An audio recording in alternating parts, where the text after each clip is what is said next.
प्राचीन कालीन भारत सर्वधर्म समभाव पर आधारित था, जिसका मतलब सभी धर्मों को प्रॉपर रेस्पेक्ट और सफिशिएंट राइट्स थे।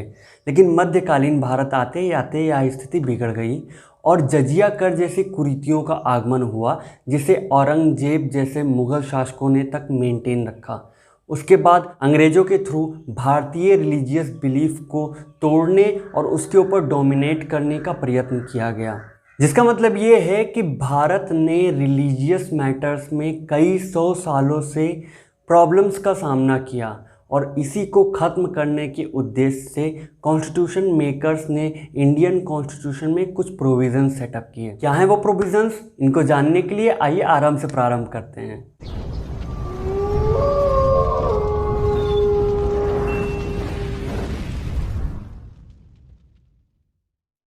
रिलीजन से रिलेटेड प्रोविजंस इंडियन कॉन्स्टिट्यूशन में आर्टिकल 25 से लेकर 28 तक दिए हुए हैं, लेकिन ध्यान देने वाली बात यह है कि यहाँ पर टर्म रिलीजन को ही डिफाइन नहीं किया गया है।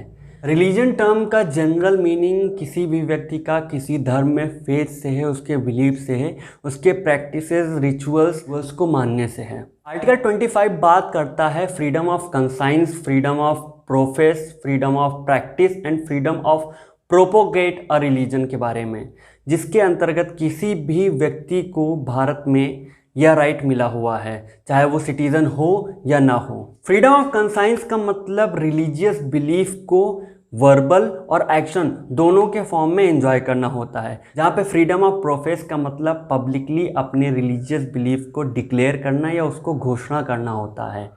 फ्रीडम ऑफ प्रैक्टिस के अंडर में वो सारे रिचुअल्स, वो सारे राइट्स, वो सारी प्रथाएं आती हैं जिनको एक धर्म का व्यक्ति एक्सरसाइज करता है, उनको प्रैक्टिस करता है। और उसके बाद फ्रीडम ऑफ प्रोपोगेट से मतलब किसी भी व्यक्ति का दूसरे व्यक्ति के साथ में धर्म से, उसके बिलीफ से, उसके रिलीजन से रिलेटेड चीज़ों के बारे में कम्युनिकेट करने से है। लेकिन कॉन्स्टिट्यूशन के अंडर में यह भी कहा गया है कि फ्रीडम ऑफ प्रोपोगेट के अंडर में किसी भी तरह से रिलीजियस कन्वर्जन को अलाउ नहीं किया गया है।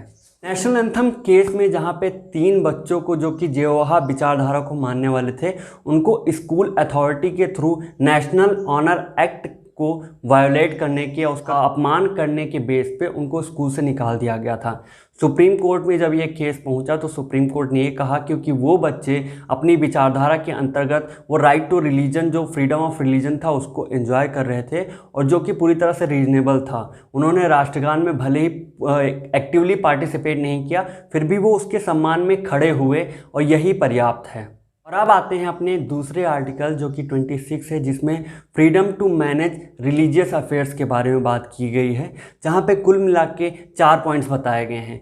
सबसे पहला point religious and charitable purpose के लिए इंस्टीट्यूशंस को इस्टेब्लिश करने का और उसको मैनेज करने के बारे में है। दैट मीन्स कि अगर इंस्टीट्यूशन कोई रिलीजियस इंस्टीट्यूशन तभी कही जाएगी जब उसे एक रिलीजियस कम्युनिटी के थ्रू इस्टेब्लिश और मेंटेन दोनों किया गया हो। और इसी बेस पे अलीगढ़ मुस्लिम यूनिवर्सिटी के केस में इसको रिलीजियस इंस्टीट्यूशन नहीं माना गया क्योंकि इसकी इस्टेब्लिशमेंट पार्लियामेंट के थ्रू की गई थी।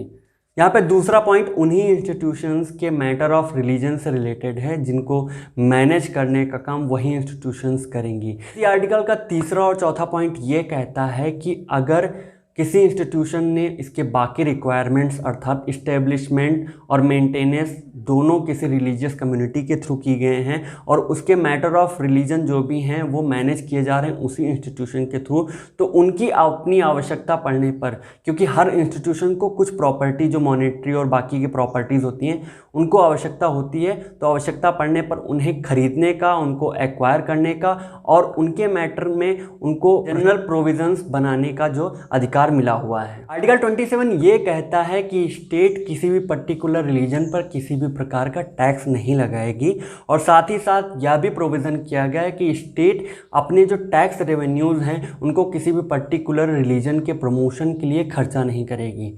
लेकिन यह आर्टिकल किसी भी तरह से स्टेट को किसी रिलीजियस इंस्टीट्यूशंस पे एक टैक्स लगाने से मना करता है, लेकिन जो फीस हैं उनको लगाने से मना नहीं करता।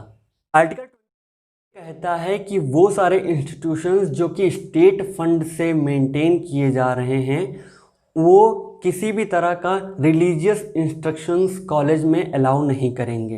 लेकिन इसी के अंतर्गत उन इंस्टीट्यूशंस को जो कि स्टेट से मेंटेनेंस नहीं लेते, उनको रिलीजियस इंस्ट्रक्शंस अलाउ करने की परमिशन मिली हुई है। इतने सारे रिलीजियस फ्रीडम्स देने के पश्चात भी इनको कहीं भी कॉन्स्टिट्यूशन मेकर्स ने एब्सोल्यूट नहीं बनाया है, अर्थात इन पे भी रिस्ट्रिक्शंस इम्पोज किए गए हैं जो कि दिए गए हैं आर्टिकल 25 2A और B में। आर्टिकल 25 का क्लॉज 2 का सब क्लॉज ये कहता है कि स्टेट किसी भी रिलीजियस मैटर्स में पब्लिक ऑर्डर, मोरालिटी और हेल्थ के बेस पे इंटरफेयर कर सकती है, उनसे रिलेटेड जनरल प्रोविजंस को अपने हिसाब से कंट्रोल कर सकती है। इसी के अंतर्गत लैंडमार्क केस आता है Qureshi versus state of Bihar, जिसमें सुप्रीम कोर्ट ने काउ स्लॉटर को पब्लिक ऑर्डर के अगेंस्ट मानते हुए इनवैलिड करार दिया। रिस्ट्रिक्शन के अंडर में दूसरा पॉइंट यह आता है कि स्टेट पॉलिटिकल, फाइनेंशियल, सेकुलर या इकोनॉमिक एक्टिविटीज़ को आवश्यकता पड़ने पर अपने हिसाब से रिलीजियस मैटर्स में कंट्रोल कर सकते हैं। तीसरा पॉइंट ये कहता है रिलीजन और सोशल रिफॉर्म और सोशल वेलफेयर में अगर कभी विरोधाभास होता है, इनके बीच में कॉन्ट्रडिक्शन होता है, वो रिलीजियस मैटर्स इनके खिलाफ है और रीजनेबल नहीं है, तो उसको ख़त्म किया जा सकता है।